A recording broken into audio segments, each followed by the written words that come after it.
Guys, welcome back to Magic TV. My name's Craig. It's 9 o'clock. It's a Saturday, which means it's time for another interview. And today, I'm very excited to be interviewing the gentleman you're going to meet right now. And there's a few reasons. First of all, I think he's one of the best performers I've ever seen. I have seen him perform regularly, close up, and on the streets. I think he's one of the best street performers I've ever seen. I get so many questions on this channel about how to get into street theater, how to get into street magic, and he's the best in the business as far as I'm concerned. And I've seen a lot of people, incredible performer, spearheaded so many positive changes at the Magic Circle, recently just been made AIMC with a silver star, one of the nicest people and the kindest and the most generous people I know, somebody who will help anybody, and an absolute legend as far as I'm concerned.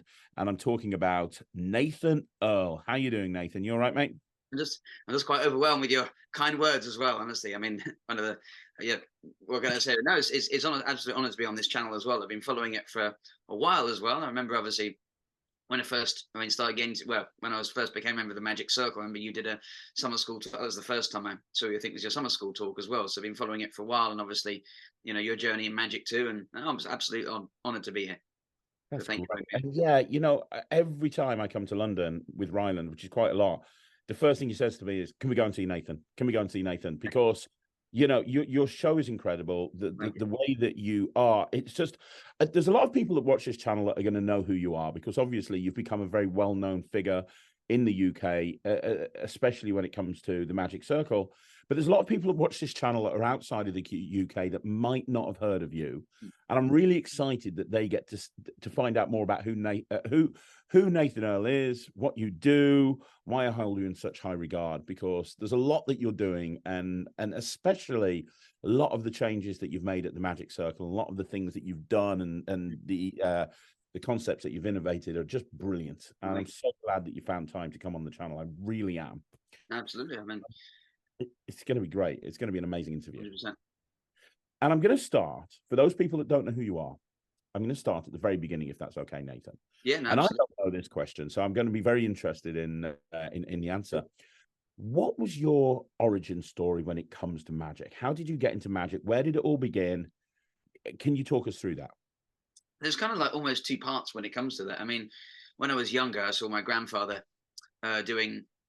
I mean, he showed me a few tricks as well. That's a kind of classic story that people have, which is a true one in my case. Did a few tricks for me. Also, we used to go to a hotel. It was actually the Hilton in Watford, and we used to see some magicians perform there as well. We're actually members of the Magic Circle too. So I remember going that. They used to do a little bit of close up around the tables, and there was and then they used to do a show afterwards as well. So there's a few of them. But when I really got into magic was actually 16. So I think it was about nearly 12 years ago now. So I did a few little tricks. Never was into it properly as a kid, but tried to do a few tricks here and there. Didn't do it for years, and I'd say about 10 years later, I just decided I needed a hobby. And somebody said to me in college, "Well, you should be a magician." So I thought, you know what, I think I could be, because I have dabbled in it before. So then I started learning a few tricks and going through the books, and eventually my dad bought me Royal Road to Card Magic, which is a great book, I must admit. So I started going through that, and I thought, must learn things. And then later on, I found out that what does it take to join the Magic Circle? Obviously, I realized you couldn't join until you were 18, but they did have a youth initiative of the Magic Circle, being the Young Magicians Club. So I decided to apply and join that, and did that. And how old are you at that point? 16 actually. So I got into it quite late. Mm-hmm. Okay, so you got into the Young Magicians Club when you were 16, and how when you joined there, how long had you been doing magic? So I've probably actually only been doing it about less than a year by the time I'd actually joined the Young Magicians Club. So let's say I started in September 2011, I think, and then in April 2012 I joined it. And then because of the, obviously when you become 18, you have to leave the Young Magicians Club and try and get into the circle. So yeah, so probably just over a year I was actually in the Young Magicians Club for, but the training I got from there and what I got out of it was obviously, beyond words, really. Absolutely. And so you're obviously 16 years old, you're in the Young Magicians Club. Obviously we know you as a full-time performer now, and we'll talk about what you do in a bit, but was the goal when you were 16 years old and you were in the Young Magicians Club and you were at school, was your goal to become a full-time magician? Did you think of that as a possibility, or did you have another plan? I mean, I always thought of it as a possibility. I mean, I was one of those people. Some people I know, they just don't go to university. They leave school after 18, or they leave after 16, and they go on to pursue a full-time magic career. I mean, I wasn't one of those. I was one of those people that actually did a classics degree, so studying Latin and Greek at university. So I thought, just go a little bit further with the qualifications and the academic side of things. And then I thought maybe there's a possibility I can be a full-time magician, but I also know how hard it is, for people to make a living full-time from doing magic. I mean, you have to know the right way and everything. Absolutely. You got to know what you're doing, and not everybody gets lucky in some ways. So there's definitely elements of that. And yeah. Oh yeah, and we're definitely going to talk more about that in a minute. But so you left the Young Magicians Club. Yeah. Did you join the Magic Circle at that point? I did, actually. I mean, as soon as I was 18, I thought, you know what, I've got to try and get myself in. So from that point, I applied to join the Magic Circle, and thankfully passed first time. It was December 2013, actually, and I became a member of the Magic Circle. Oh, that's great. That's and fantastic. I actually did it as an Annie Bongo show. So at the time, they had these shows after the Young Magicians Club workshops, because obviously you go on a Monday night, normally you do your exam. So I was one of those people that, because I was at university, I didn't have the availability to do it on Monday nights during term time. So did an Ali Bongo show on a Saturday, and I went around a number of tables, because that's the way they do it. You've got 4 in total, almost like the close-up shows they do for the public. So I was examined on one of the tables, and that's how it worked for me. That's amazing. That's amazing.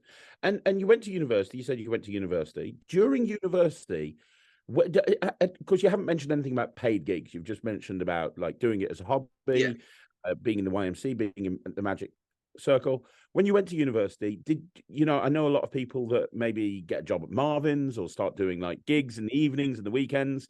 Did you do it professionally while you were at university, or was it still just a hobby? So it mainly was just a hobby, but actually in 2015, there was at the end of the second year before I went into the third year of university, I did actually do Marvins Magic demonstrating in Harrods as a summer job. So that was the first, I guess, full-time position I had. Well, I would say full-time, obviously, but at the end of the summer, just came back for the holidays and did it here and there. So, but actually, I think I think it was 21 when I did my first actual paid gig, as in. So 2021. So I mean, when I was 21 years old. When you were 21, okay. My first actual paid gig as such. And were you still at university at that point, or? I think I just graduated, if I remember rightly. It might have been. Yeah. So you just graduated from uni, and you did your first paid show. So you finished university. At that point, were you thinking, you know what, I'm gonna be a magician, I'm gonna be a full-time magician, or were you kind of thinking, you know what, I'm gonna now find a job to use my degree? Like, what was your headspace after finishing university? Yeah, I didn't think of going any further with the classics at that point. I thought to myself, I'm done with education, pretty much, or at least academic education like that. Not performance. So yeah, after that, what I did is, I think, so then what I decided to do was do the Marvins Magic demonstrating full time, and obviously if there was a gig come up, I'd arrange with the managers to take that time off so I could do the gig. So it was mainly Marvins Magic, and I was actually with the company afterwards till 2018. So I think it's a great day job you can do as a magician. Perfect. So you I mean, I remember interviewing Marvin on this channel. Yeah. And one of the things Marvin said is being a Marvin's Magic demonstrator or demonstrating magic, it really helps make you such a good magician, because even though you're not necessarily performing the sort of magic you perform at a gig, it allows you to learn how to interact with people, how to become personable, how to get people to like you. Because the bottom line is, if you're able to get people to part money with you, it means that, you're going to have no problem entertaining them. Did you find that as well? Yeah, I mean, also with magic generally, there's a lot of sales, isn't there, to it, when you're marketing for yourself with gigs, and then there's it's, doing a sales pitch, and just the confidence to actually go out there and perform in front of people. I mean, obviously you're performing for thousands of people around the world. Some people as well, there might be language barriers as well, because people come from all over the world to come and see the demonstrations when they come to Hamleys, or whether it's the Harrods Toy Department or whatever. So you learn a lot. Absolutely, 100%. So you did your first paid show, and you started working at Marvin's Magic. So you were basically a full-time magician. You were doing paid gigs and working with Marvin's.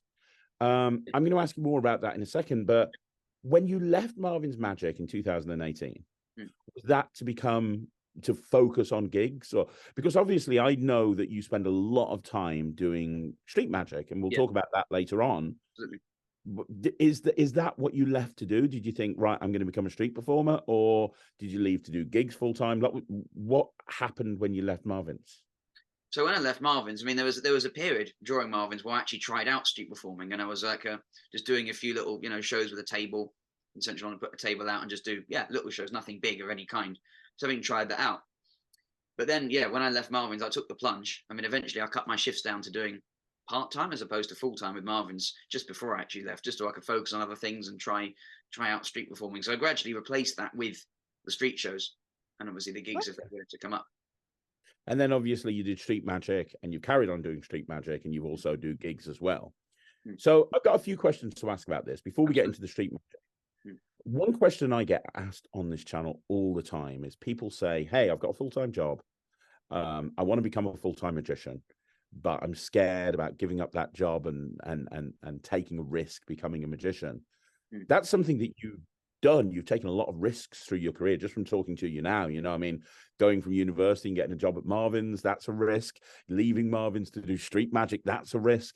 Do you have any advice for people that are watching this that might potentially at some point want to become a performer full-time and have their income come solely from performing? As somebody who's done that and taken those risks, is there any advice you can give? Yeah, well, I'd say, first of all, in terms of performers, if you are a magician, even if you're not a magician, if you're an actor or you want to be a director, whatever you want to do, get a job with Marvins Magic to start with, because that is going out there and doing what you love. And the fact is you can get shifts. So I definitely apply for that position to start with, because it is a risk. I mean, by the time I actually left Marvins, you will be, if you're just going to completely not do any full-time job and do it, you will make less money for a little while until because obviously in my case, obviously making any sort of money on the streets will take time. So but you will get there eventually, but you've just got to, again, you have to take that risk sometimes and just take the plunge. But if you really are that worried, then go and get a job like Marvins Magic, which will keep you along, because obviously people have bills to pay and mouths to feed. So absolutely. Yeah. Well, you build that up. Okay. So that brings us to street performing. So you started street performing full-time in 2018 whilst doing gigs. This is the biggest question I get on this channel all the time. I've never been a street performer in my life. I've got friends that do it. Obviously, I know you, Cosmo, there's a lot of people that I know that do street performing, but I've never done it myself. Yeah. So somebody who makes a big percentage of their living from performing on the streets, could you talk us through what, I suppose, a few different things? What made you decide to become a street performer? Because there are so many different options open to you. It wasn't necessarily the safest route. I imagine there's a steep learning curve. What made you decide to go into street performing?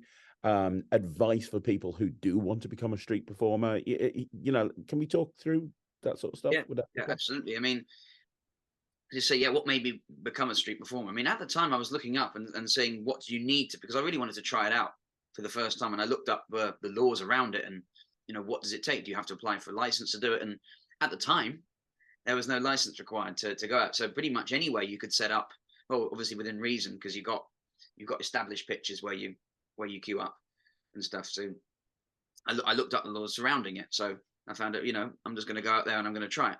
So the main advice obviously is to get out there and actually do shows. You will suck at first, but then give it 100 shows or more. Eventually you will get the hang of it.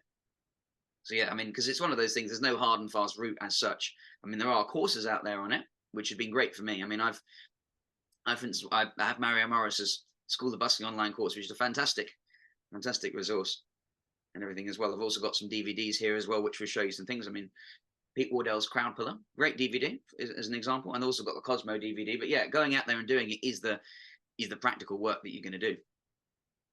Okay, so just going out and doing it. It seems to me that the hardest part, and I'm not a street performer, but I've watched and I've thought the hardest part must be building up that crowd to begin with, because you're standing there with a table. In this day and age, people are always busy. They're walking from one place to another.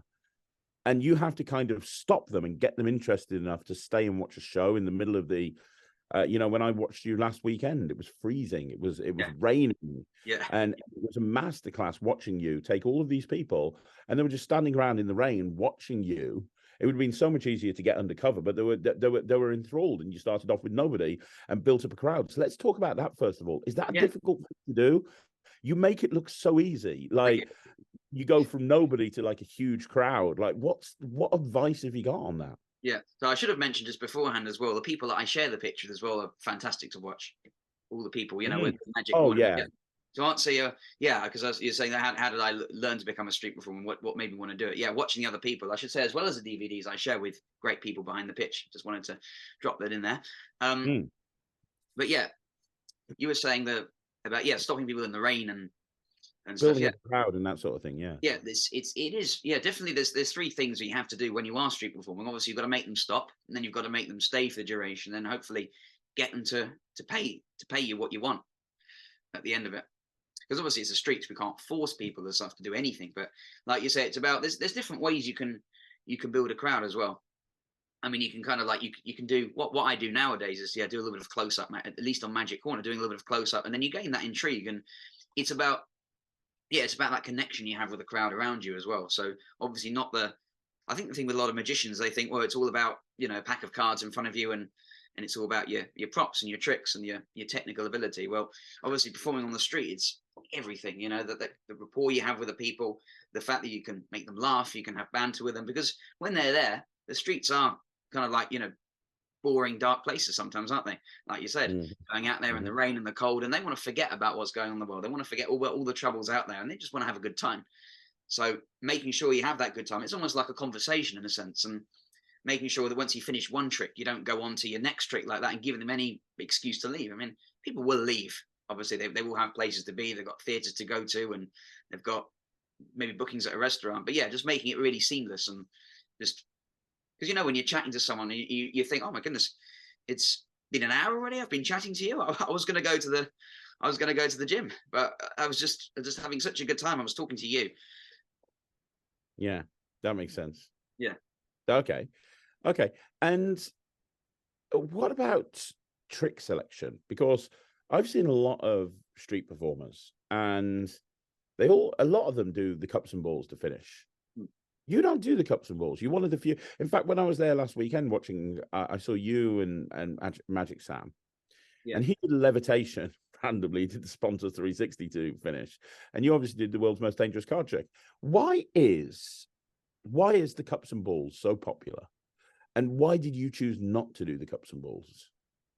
Well, there's a few reasons to that actually. So, in answer to your questions, why is it so popular? I mean, I think the thing with the cups and balls is there's a lot to it. You've got a lot of visual elements. You've got production of things.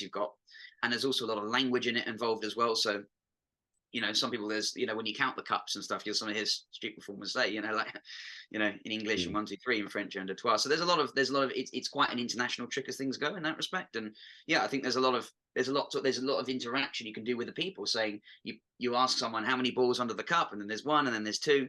So you're engaging with a lot of people at the time. You can also involve a kid. You can there's lots you can do with it. I think it's a very versatile piece of magic. So you can get a kid to like tap the wand and everything. There's loads you can do with it. And then you have and also I think the reason why people do cups and balls is because, and this is not to say that all magicians are hacks in a way, because obviously you've got to learn it. Who will do cups and balls? They're not by any means, but it's because it is something that works and has worked for many, many years. And I think people just love the beauty of it. I think it's such an artistic trick. And they even say that if you can master as a magician the cups and balls, then you've broken a lot of laws of physics, haven't you? Because you've got vanishes, you've got reproductions, you've got a lot to it in that respect.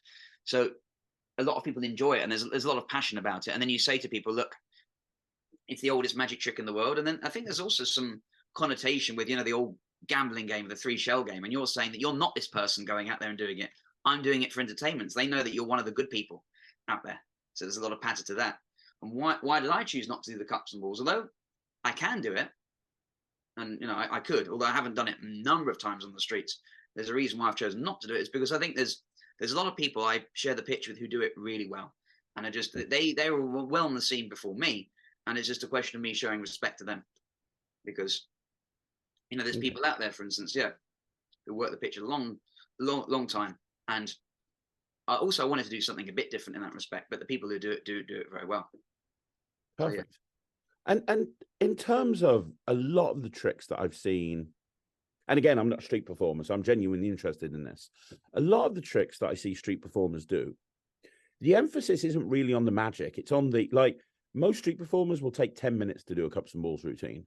Most magicians that I've seen do it that are just gigging at a gig or wherever it may be, they do it in like 2 or 3 minutes. Everything seems to be, I don't want to say stretched out because that's not true, because it's very entertaining, but everything seems to be elongated when you're performing on the streets. You don't see a street performer doing something very quick. I mean, I see you doing something very quick, but even, like, for example, I watched your show recently and you did an amazing cube solve, which is a 1-second trick. You threw it up, you caught it, looked great. But even then, there was like a couple of minutes build up to that. It was not just, I'm going to take, you know, if you saw a close-up magician do that, it'd be like, here's a cube, now it's solved, thank you. But there was like a 2-minute process to build up to this moment. How come? Why is it that a lot of street performers, well, all street performers I've ever seen, have that approach? Well, I mean, there's, again, 2 reasons for that. I mean, number one, you're really selling it. You don't just want it to be a throwaway trick. It's something you're really, really building up to. So obviously there is a, you know, you are building it to a climax, but also it's because what you're trying to do. I mean, when it's busy enough, you can do this. Some days it's so quiet, you're not going to get a big crowd, but when you see people around, what you're trying to do is you're trying to get enough people watching before you do your trick. Because the thing is, if I just, for instance, go out there and I do my best material, then you might have only 1 or 2 people watching. So you've just burnt through it without building a crowd. The idea is you're building up to it. You're getting a few. If I say I'm going to stand this box, I'm going to solve this cube, then a few more people might arrive as well. So I'm getting basically enough people on the train essentially before you start the journey. Got you. And that's what my friend, who's a fantastic street magician out there. He's big on YouTube as well. Jason Maher, you might have heard of. Yeah, Australian. Yeah, he taught me that. Wow. Okay, that's really cool. And that's so awesome. The hardest part, I would imagine, and correct me if I'm wrong, again, not a street performer, but the hardest part that I would imagine would be getting the money at the end, right? Because when I go and get booked to do a show, I know I'm going to get paid for that show. Regardless, you know, I'm going to get paid for that show. But when you're a street performer, excuse me, you rely on people, like, you know, putting money in the hat or whatever it may be. So my question is that a difficult thing to learn? Like asking for money at the end? Because that's, I imagine, you know, I've seen you do it, and I've seen most street performers do it, and they do it so effortlessly. It's just built into the routine. It's almost, but is that a difficult thing to do? And yeah, well, let's answer that question first. Is that a difficult? Yeah. I think it can be a difficult mindset potentially to get into, because obviously you're going out there and you have to know your self-worth, really. You've got to believe in yourself that what you did for however the length, 20, 30, 40 minutes, was worth that amount of money that you're pitching for. And obviously your show has to be strong enough to the point that you can do a justifiable hat speech or money speech. Because I thought, obviously, if you're just starting out, it's going to be sometimes difficult, I think, to ask for, you know, big amounts. I get that. But it's about making your show obviously as professional as possible, as tight as possible, and then you really feel that what you're doing is worthy of it. And then obviously in your hat speech, you say, well, you go to the theatre and you spend this amount of money, or you buy a drink and you'll have that amount of money. And so that's why I think my show in comparison is worth X amount. Okay, that's really good. So for anybody who's new to street performing that is potentially wanting to do this, is there any advice on doing that hat pitch, and any advice? Is it just a case of going for it, or?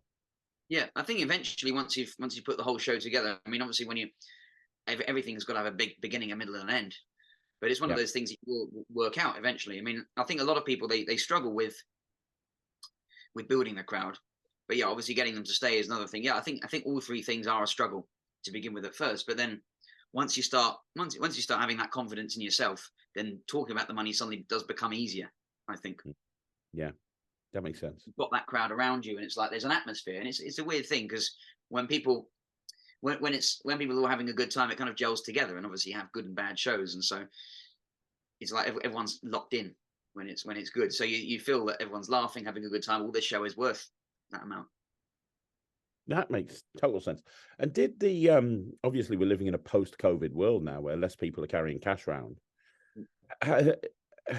Does that impact people giving you money at the end of the pitch or at the end of the show, or have you and other street performers managed to work out a way around that? I mean, the way we work out around it is a lot of us have a card reader as well. So I use a Zet or Go. And yeah, I've also got another one too, where if the internet doesn't work too well, but I know some people, they like to opt for QR codes. But yeah, card reader is the way to go. Say you take card, and they are becoming much more recognized as things go. So sometimes I do get quite a few drops on the card reader, so to speak. But that said, I don't think there's anything to really replace the feeling of, a kid going up and putting something in your hat like that. It's just there's something like really personal about it, someone just giving you something physical in your hat. Yeah, I agree. And what's the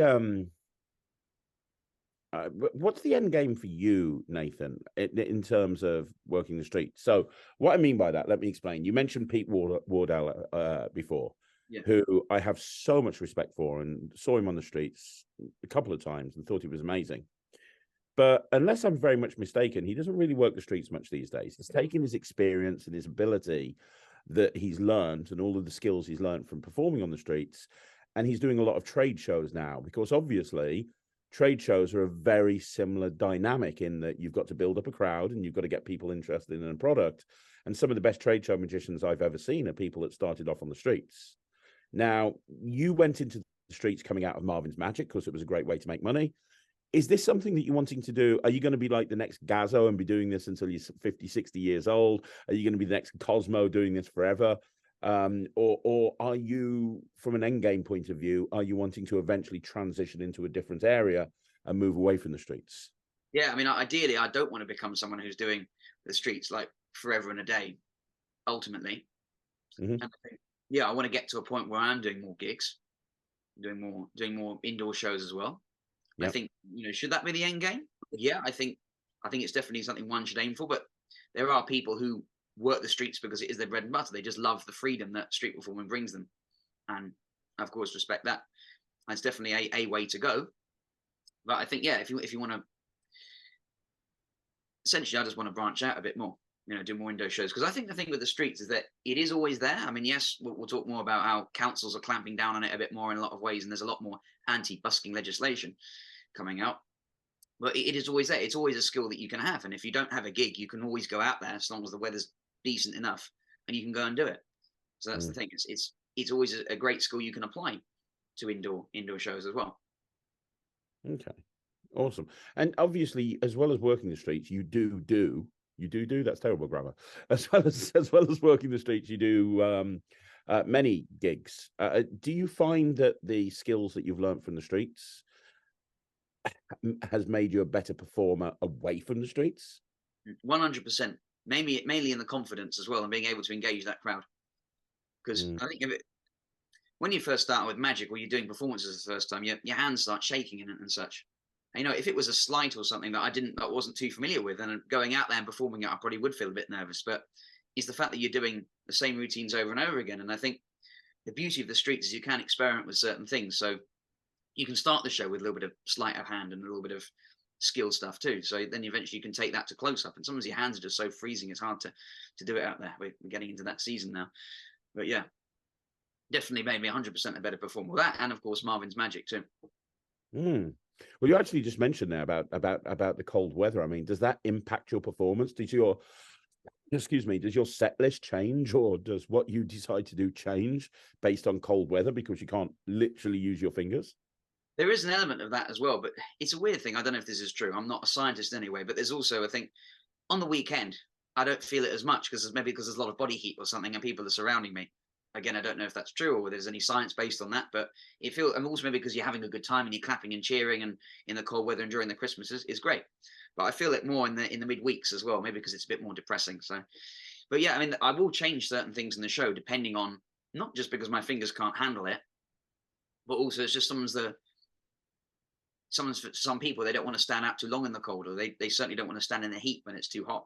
So yeah, I'll cut certain things, and then if the crowd's also equally, if I have a really good crowd and the kids like amazing, like I get a kid volunteer up, sometimes I'll change a $1 bill into a £5 note and give them the £5 note and make a few jokes around that. But sometimes, yeah, I'll just straight away give them a lollipop and produce some sugar for it and everything. And yeah, there was that time when obviously you came and saw me last week, and I had to literally cut the show a little bit shorter. So I mean, I obviously ended on my finale, but there was, I cut certain things because people didn't want to stand out in the rain for so long. I could see I was losing people by the second, not because of my fault, but it's just because of the weather in that respect. Some things you just can't help. So yeah, I will chop and change certain things because you're the person in charge. It's your show, and you're driving a car and you're choosing which road to go down, essentially, which path to take.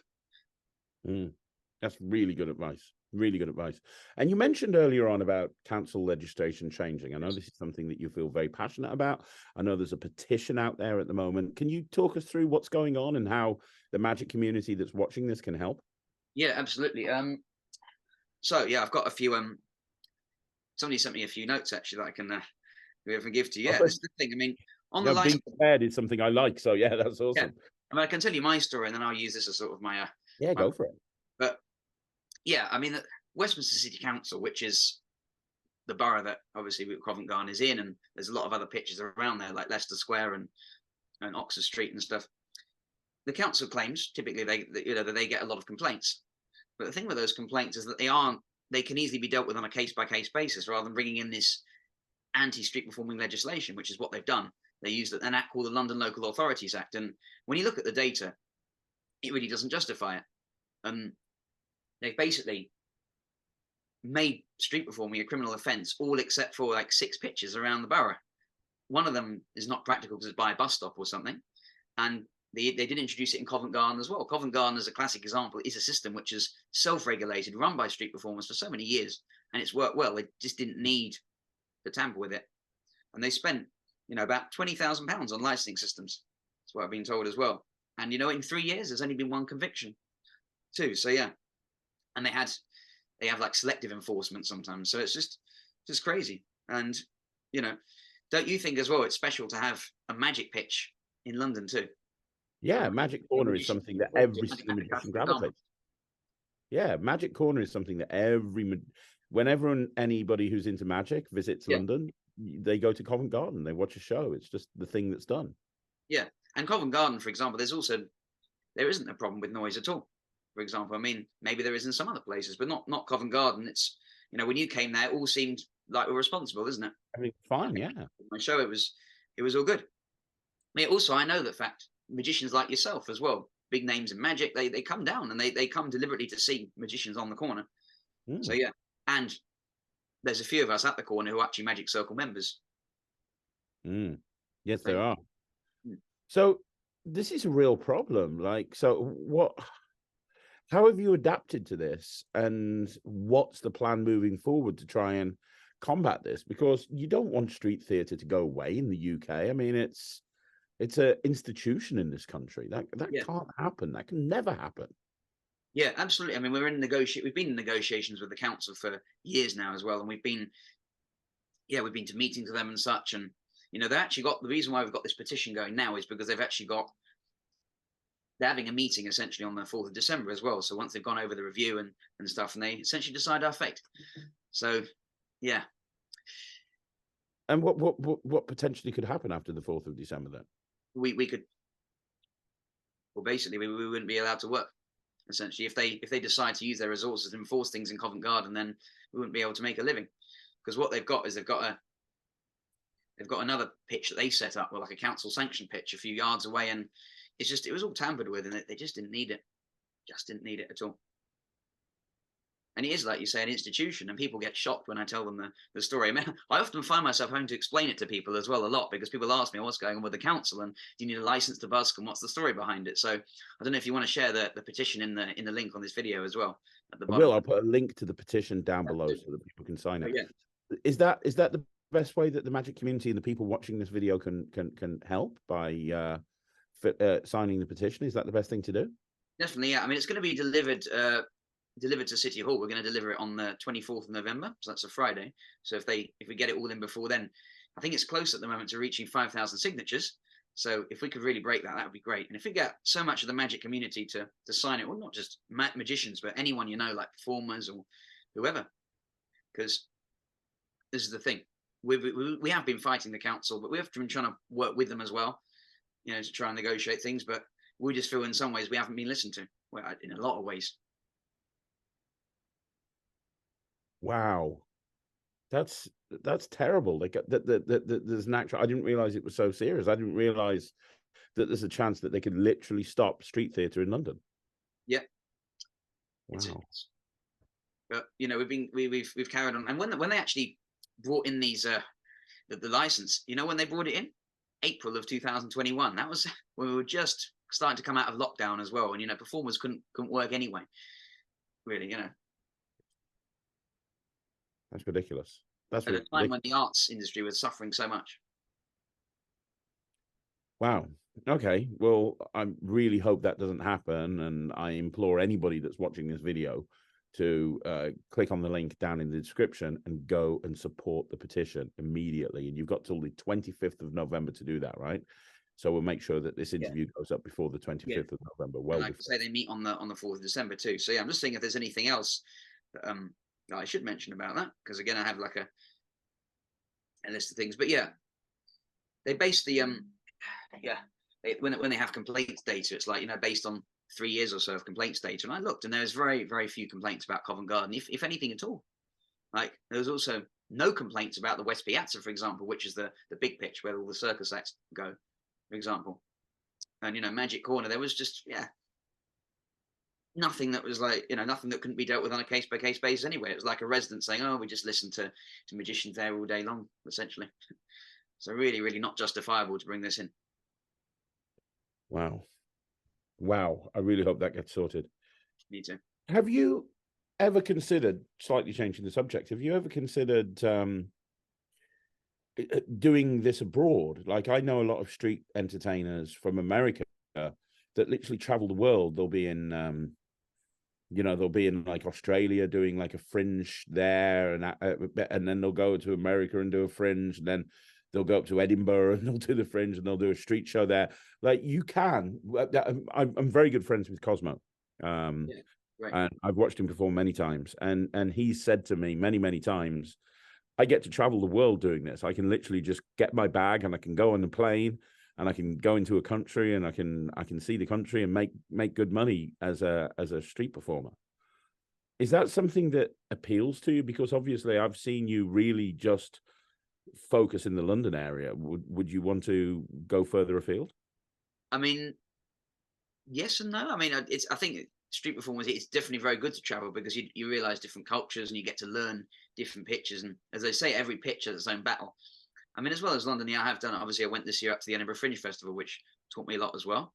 But it's about knowing the laws of each country before you go in and do it. And I've heard some horrendous stories about people being arrested and people being jailed for doing it in a certain place, and they don't know that it was actually criminalized there. So, wow, it's quite open in the UK, really, as things go. Mm. I mean, technically, there's no law against setting up and putting a table out there on any highway. There's obviously a few exceptions to that rule in certain boroughs, and again, this is why we're trying to get the license scrapped. At least in Covent Garden for this. But yeah, all things aside, there's lots of different pitches out there across the world, things I haven't been to, and yeah, that's why I did the Edinburgh Fringe, because I wanted to go somewhere different. But yeah, there's London. I've also been to Windsor, done some little shows there. Admittedly, not big pitches there, but it is. I definitely think it's good to travel a lot. I think if you stay in one place all the time, you are making a mistake. That's for sure, because you only get to learn one pitch. Because even going up to Edinburgh, where it is a fringe festival, it made me realize how little I actually know about street performing at the time, because it's just so different. I mean, the people there are different. It's different weather conditions and just different pitches. There's a lot more, let's say, competition, but there's a pitch here and there's a pitch there and there's a pitch everywhere, essentially, in Edinburgh. So they've got so much to see. Because in Covent Garden on the weekend, I go out there and they're often taking their kids for a day out. At the Edinburgh Fringe, they're not, because they know it's a fringe festival, but it's just a different kettle of fish. So yeah, definitely traveling is a good idea to do. If I were to do it, I need to find where to travel to. And then, because again, that's more of a risk, I suppose, because obviously you're spending the money on traveling and getting there. And then there's taking your traps in the luggage. So I have to look at that as well. About adapting. And some places they don't allow amplification, or some places there's no street performing after a certain time. So really doing your research, I think, is important. Yeah, I'd agree with that. But I think if you can do a show without a speaker and without a table, and you can just travel with a backpack and do a few things and get a crowd, then that's amazing. Yeah, that's the way to go, right? That's yeah. I mean, but sometimes I think on the other hand, it's making it harder for yourself. you might argue that, because obviously doing a show without a speaker all day long can do your voice in. And then I think having a table is nice. It gives you a bit of a focal point, and that's what I do anyway. But there are a lot of shows that don't use tables. There's a certain element of freedom to being a street performer, isn't there? Like, knowing that, I know that there's a lot of magicians that struggle for gigs, and it's like, what am I going to do? I've got very few gigs in this month. Oh my gosh. Well, when you're a street performer, it's like, well, I want more money. I got to pay my rent. I'm going to go and grab my bag, and I'm going to go and work all day and make money. I think with street performing, freedom is, there's one thing that I've heard several street performers say. They say, what's the best thing about the job is freedom. You can go out there and you can work when you want. You can have a line if you want. If I don't feel like working, I can, I don't have to work. And obviously, for example, I'm not going out to work today. We're doing this interview and everything. So that's the flexibility. I'm like, great. Me and you can arrange a time. We can do it. But yeah, freedom's also the worst part of it too, sometimes, because obviously you don't have a boss. You don't have anybody telling you what to do. You need dedication and motivation. And, obviously if you're sick, you don't get any sick pay. Sometimes what we do, if somebody's like an injured performer in Covent Garden, what we'll do sometimes, we'll do benefit shows for them to raise money, which we do actually do some benefit shows. We've actually done it to raise money for our, for Westminster, essentially our battle with Westminster Council. We've raised money for Ukraine and all that as well. So we do that. But for the most part, you don't get sick pay, you don't get holiday pay. So the interesting thing is, normally in most jobs out there, obviously it's like a night with a 9 to 5, you're working the week, you get weekends off. With me, it's the opposite. It's like working weekends is your main work, and in the week off season when there's no school holidays, that's when you take your time off. Yeah. And it's perfect. We're doing the interview now. It's raining as well out there, so it could be quite antisocial, couldn't it? I imagine. Yeah, it's unsociable hours a lot of the time, so you've got to make room for your social life too. Otherwise, you will get burnt out and unhappy. So balancing that work life is important. Otherwise, you end up your own worst. Your work and your social life, you've got to balance. Otherwise, you end up being your own worst boss, right?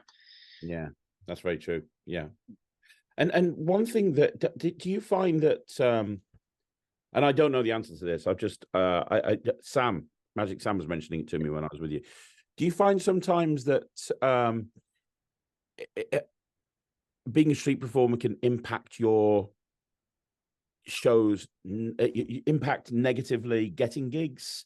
So what I mean by that is, Sam was telling me that, in those Magic gig share groups on Facebook, a lot of the time if a gig comes up for like a corporate gig and something like that, he'll put his name forward and people will go, oh, you're a street performer, you're a street performer, you're not the right type of person to look for. And he said that, they don't look at me, they don't realize I can put on a suit and I can do that absolutely brilliantly. They just look at me as a street performer. Is that something that can happen if you're not careful, that you can kind of get like shoehorned into this one category and they think that's all you do? Yeah, I think it can happen. Obviously I can't speak for Sam and his exact experiences that he's had. For me, I've not had that so much personally. I guess if people are coming to me direct, I've not had anybody directly come to me and say, look, we're not going to book you because you're a busker or something like that. But I can imagine, I definitely can see it being a thing to some extent. But what I do with my personal website, I put on a bowler hat, and I've got pictures of me clearly in a suit and a tie. So having that website out there, and also on my website, what I very clearly explain is that what I do is, I do work as a street performer.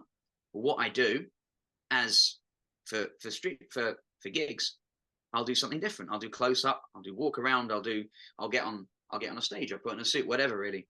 But I think, there is definitely that preconception. So Sam is absolutely right about that.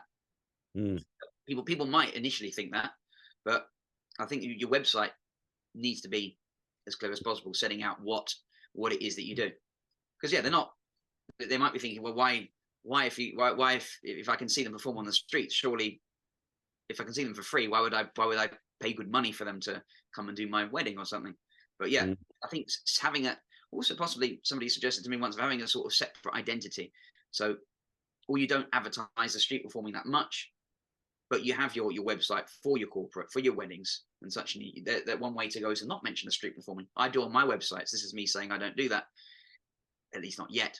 But that is definitely an option, that you can keep it separate, or keep your street performing life hidden if you want. But then you are out there on the street, so it's difficult. But some people also said to me that they had to stop street performing at one point because they were trying to target high-end gigs, and they might think, well, you are a busker. But I get gigs here and there. I do street performing a lot, So having that balance for me is working for me right now. So yeah. Perfect. And have you ever considered doing kid shows? Because I see a lot of street performers, and they're great with kids. You know, you can just tell. You know, a lot of street performers will bring a kid up to the front, get them involved in the show. And I watch them and I think, you know what, you'd be a great kids entertainer.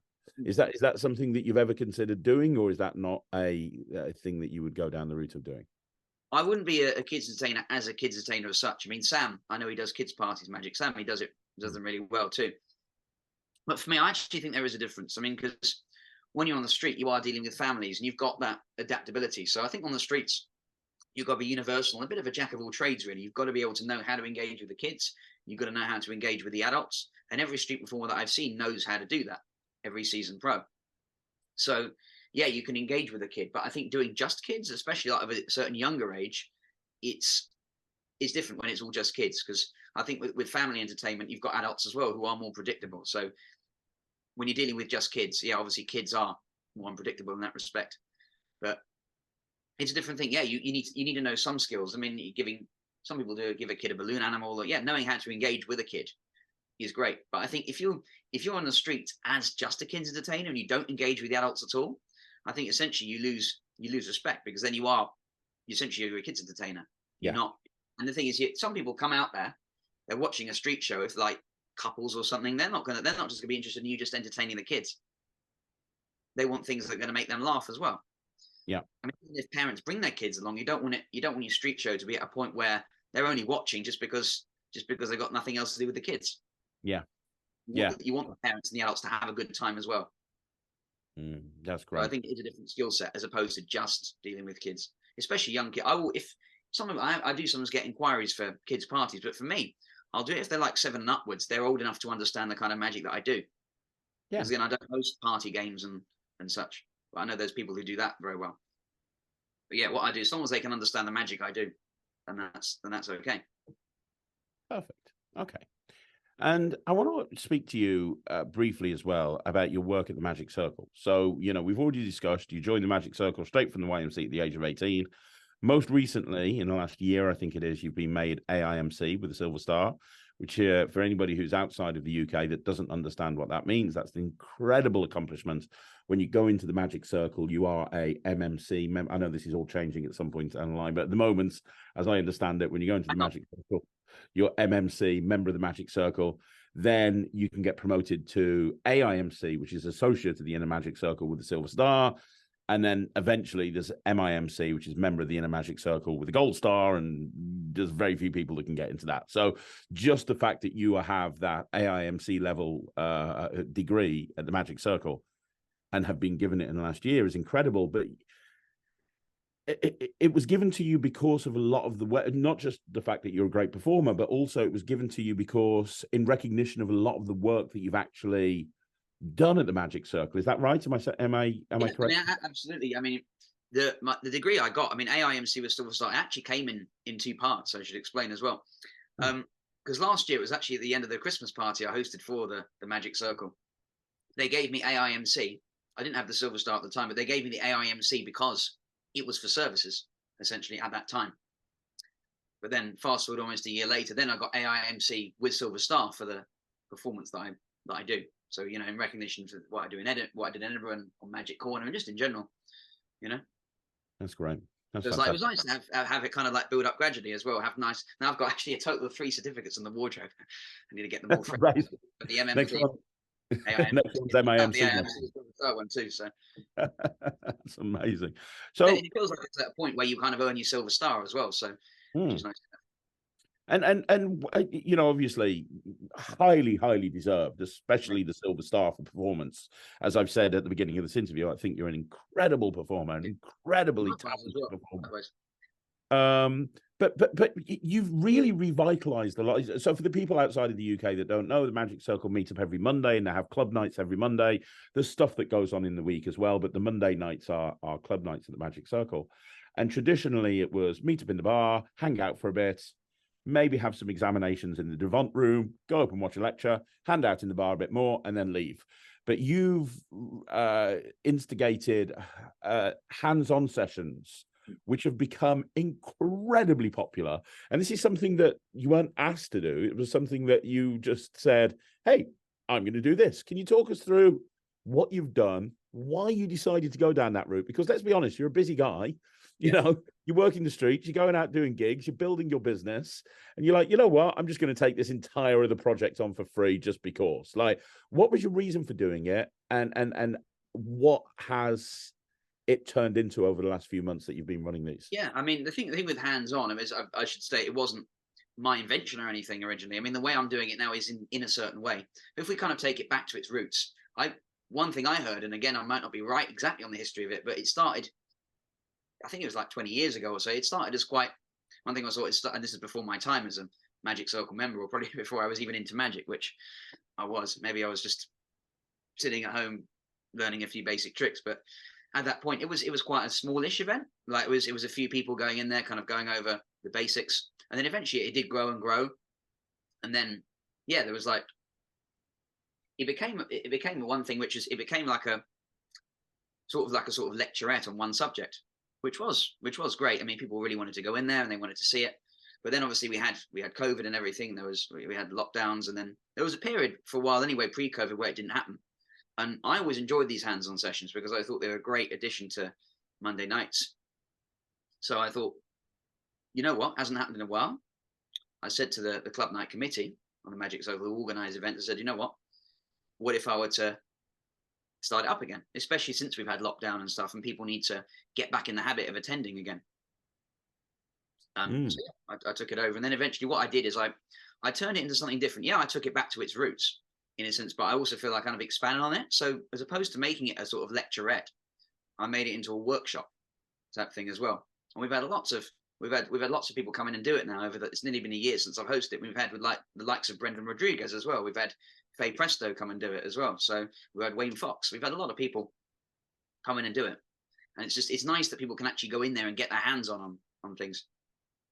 I just wanted to make it also separate from a lecture, because for those also that don't know, on Monday nights at the Magic Circle, or Tuesday if it's bank holiday, you typically have, like you say, you have exams, and then you have a main event, either be a lecture or a show or something or other, or an interview happening in the theatre. So you either have exams or you have a hands-on. For a while there was no hands-on, but I think it's nice to keep it separate from the lectures and have something where people can really try things out for themselves, you know.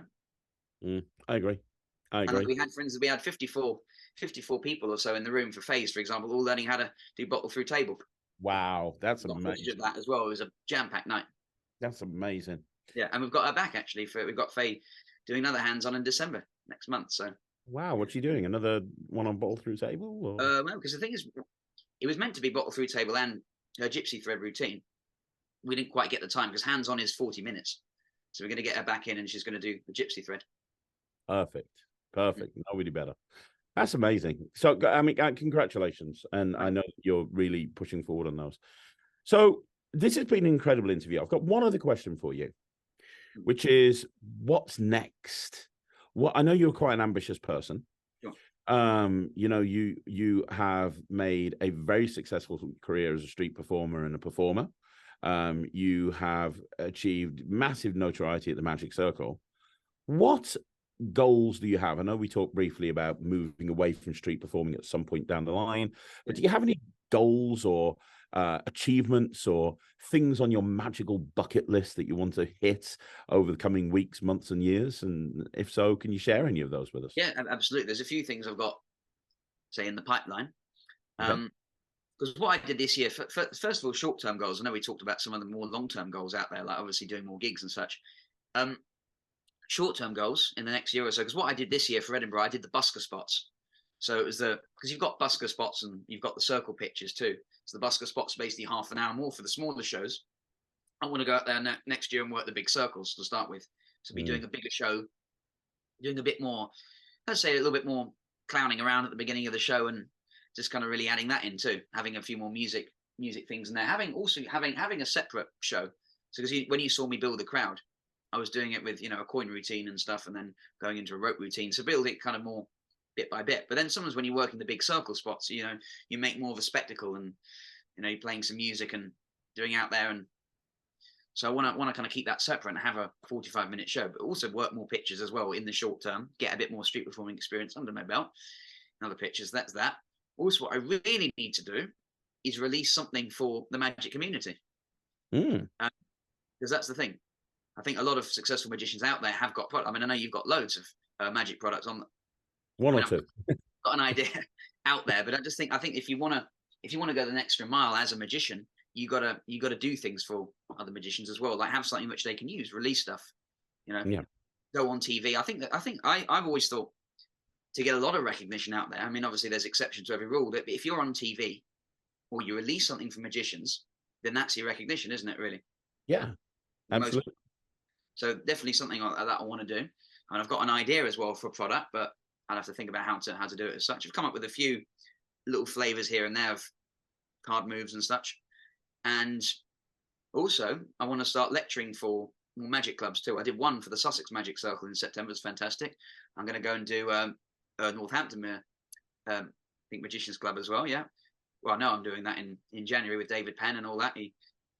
That kind of got me along doing that. So yeah, I'm looking forward to just doing more lectures too. And I think that's also doing more for the community too. So I've got my lecture notes and such. So off the back of that, you mentioned TV. Would you ever do like a talent show, like Britain's Got Talent or something like that? I mean, I definitely consider it. I mean, but also just anything out there that involves TV. I think just having an appearance on TV for whatever reason is recognition. I know fame sometimes isn't always easy, but whatever comes really. I think I'm a believer that everything does happen for a reason. So, I guess not only did I choose the streets, but I guess the streets chose me in some ways, and it's paid off. So. And you know what? I think it's, any street performer that I've ever seen, I've worked at gigs with, and I've worked a few with gigs, and they've got a background in street entertaining. They're always the most entertaining. They're always the most engaging. They're always the ones that are like they're just the best performers. I don't know what it is, but I think if you've got a background of performing in the streets, that is a skill that crosses over into any type of other show just so well. Yeah, I would agree with that, because when you're going out on the streets, obviously you have to get that audience in the first place, and you've got to really make them engage and hold that crowd.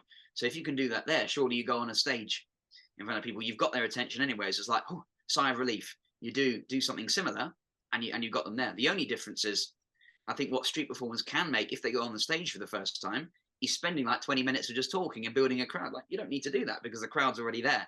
So I think there are transitioning from the street to the stage. There's a bit of a learning curve, but not as much as going from the stage to the streets. Definitely not, in fact.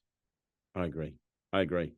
And I know of lots of people that have done that, and they've gone from the stage, or they've gone from close up to the streets, and they've tried it for a few months, and they've just ended up going, nope, this is too hard for me. I can't do it. I mean, I've seen lots of people, in fact, even in the time that I've been doing street performing, I've seen lots of people come and go to the streets. They try Magic Corner. I mean, I can't speak for those people specifically, but I think it's very easy to go out there and think, wow, I've seen this person with a crowd. They come on the weekend, they see the good shows, and they see it happen. They think, well, if I go out there and do that, surely it's going to be easy.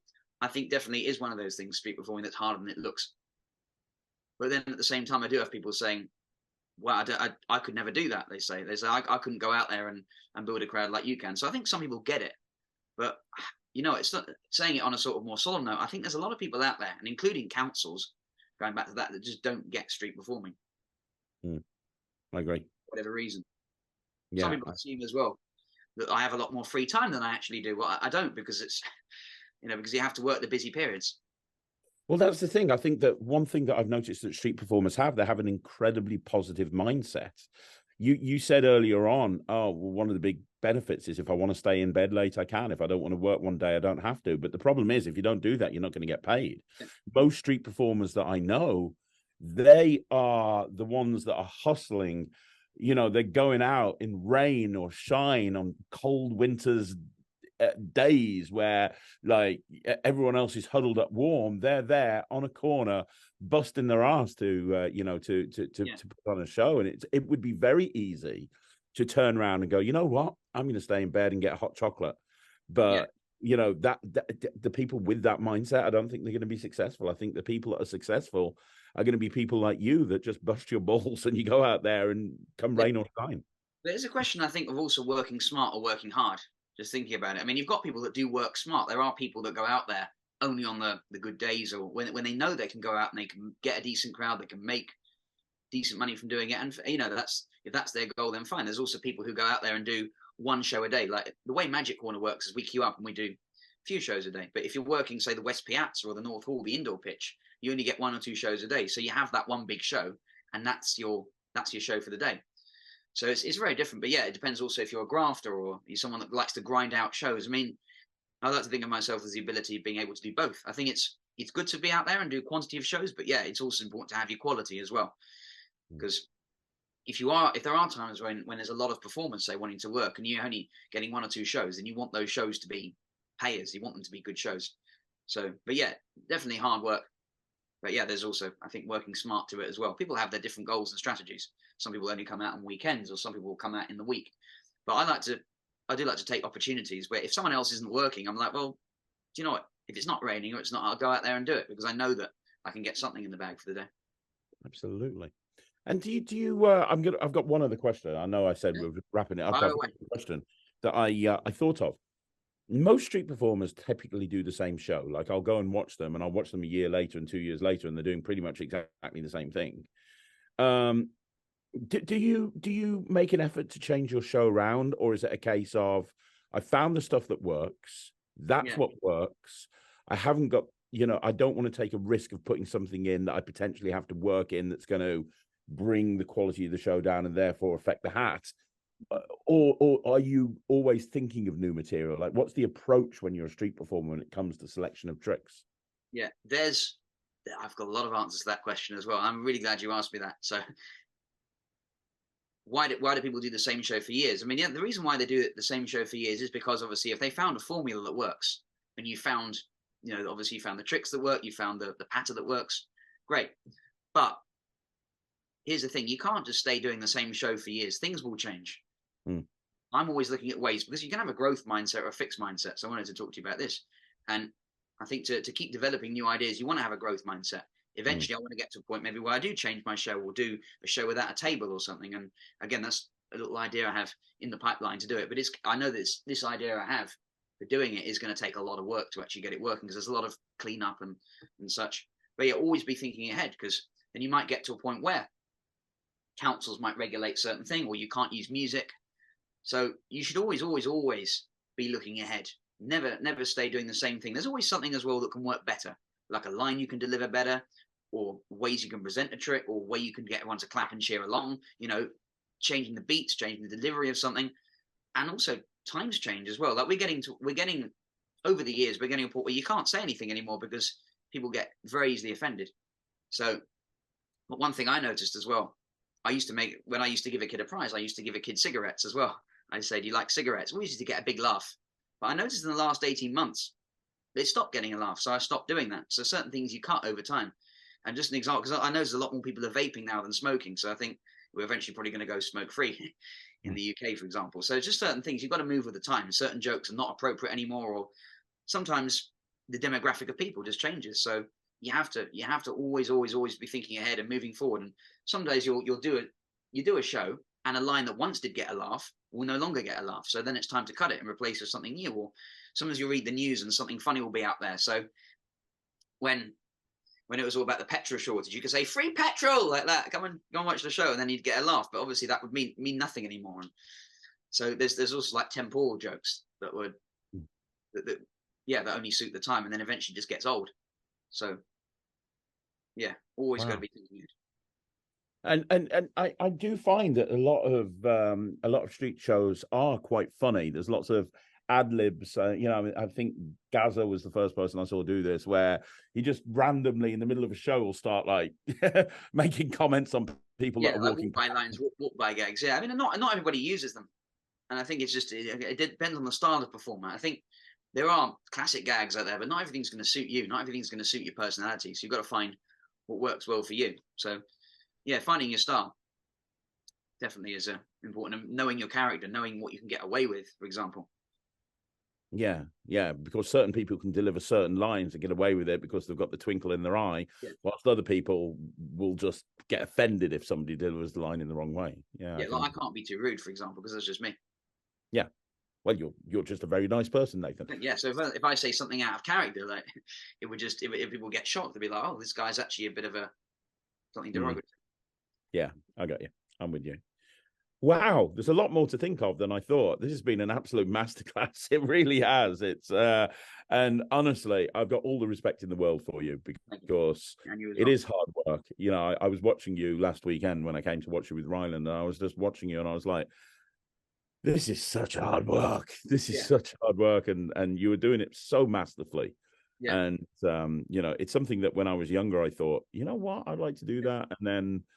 And I just Well, want to say, if I can say in here as well, thank you for watching my shows. You've also donated to me very generously. If we can put that in as well, I just wanted to thank you for your. well, you know what? How can you know? I always do every time I go to Covent Yeah, Garden because you know I think it's quite hypocritical for a magician to come along and watch another magician in Covent Garden or Magic Corner or wherever the pitch is, and then just walk off and not you know. Yeah, it's like you say. It's like you say. If I'd have gone and watched a show, and I'd watched a half an hour magic show and bought a ticket, you know, I would have paid money for that. So why would I not pay money to come yeah, and watch? I bought my son to come and watch you perform. yeah. You know, you need to be compensated financially. That is what we say in there as well. I mean, sometimes it's a hard one. I just wanted to mention this because sometimes if you see people walking away, it is one thing. Someone has to be.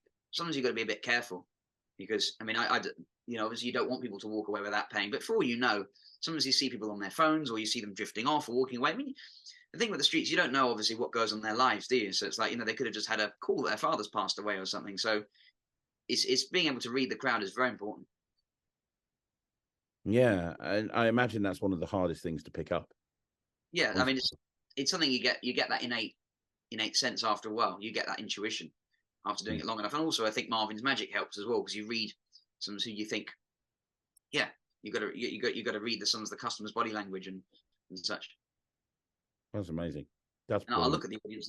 I'll see are they all laughing? Are they engaged? Am I doing jokes? Is everything landing? Or because then some of you have some shows where it just doesn't really get much of a laugh and people are drifting off. And so yeah, always knowing what to do in the right moment, very And important. adapt things based on what you're seeing. Like when I watched you last time and it started raining and you cut a couple of bits out because you wanted to finish it earlier because you could tell that the rain was starting to affect things. Yeah, and then you saw me probably. I mean, from a distance, I know you behind the pitch. You were talking to, you know, talking to Matt and Sam, but you probably saw from a distance. Then I did a show like in the dark.